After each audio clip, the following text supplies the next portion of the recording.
আসসালামু আলাইকুম রহমতুল্লাহ বারাকাতুহু। আশা করি সবাই ভালো আছেন, আর যারা ভালো নেই ইনশাআল্লাহ আল্লাহ সবাইকে ভালো করে দিবে। তো আজকের ভিডিও আমি ছোট একটা ভিডিও শেয়ার করতেছি।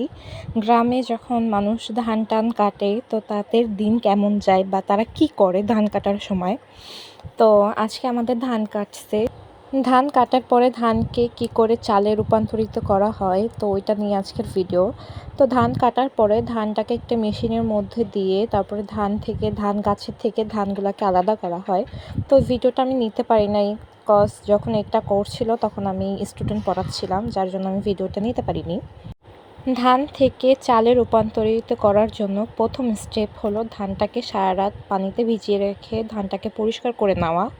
তো ধান পরিষ্কার করার পরে সেই ধানটাই সেদ্ধ করা হয়। আমি এই যে একটাকে দেখাইছিলাম যে আমাদের ধান সেদ্ধ করছে, এই যে সেদ্ধ করে করে এখানে এনে রাখছিল আমাদের ধানগুলা। তো সেদ্ধ করার পরে যেভাবে করে ঢালতে হয়, ঢেলে তারপরে এক জায়গায় নিয়ে রাখতে হয়। আর যখন সূর্য ওঠে তখন সূর্যের আলোতে ভালো করে ধান শুকাতে হয়।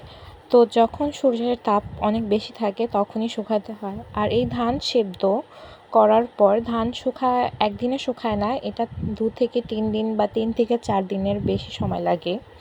আমরা যারা চাল কিনে খাই তারা কখনোই এটা বিশ্বাস করতে পারবে না বা বুঝবে না যে কতটা কষ্ট হয় ধান থেকে চালে রূপান্তরিত করে। এটা অনেক কষ্টকর কাজ। আমি দেখতেছিলাম আমার মা এবং আমার আন্টি এবং আমার আপু কাজ করতেছিল, ওরা কত কষ্ট করে করতেছিল। আমি অবশ্য কিছু করিনি, কিন্তু এটা কেউ দেখলে অতটা বোঝা যাচ্ছে না, যে মনে হচ্ছে অনেক সিম্পল, বাট এটা অনেক কষ্টের কাজ।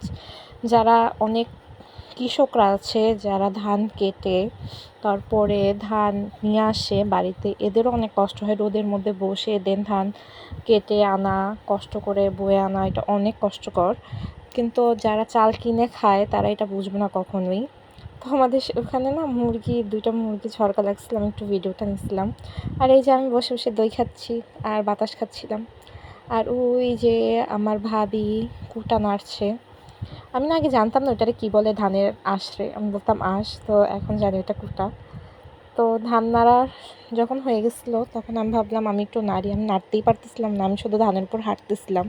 আর যেহেতু ধান সেদ্ধ করা হয়েছে অনেক সফট ছিল, আমার পায়ের মধ্যে সব ধান লেগে গেছিলো, একটু সেদ্ধ ভাতের মতো হয়ে গেছিলো। তো যখন এটা নাড়া হয় তখন এটা অনেক সফট থাকে, যার জন্য আমার পায়ের মধ্যে লেগে যাচ্ছিলো।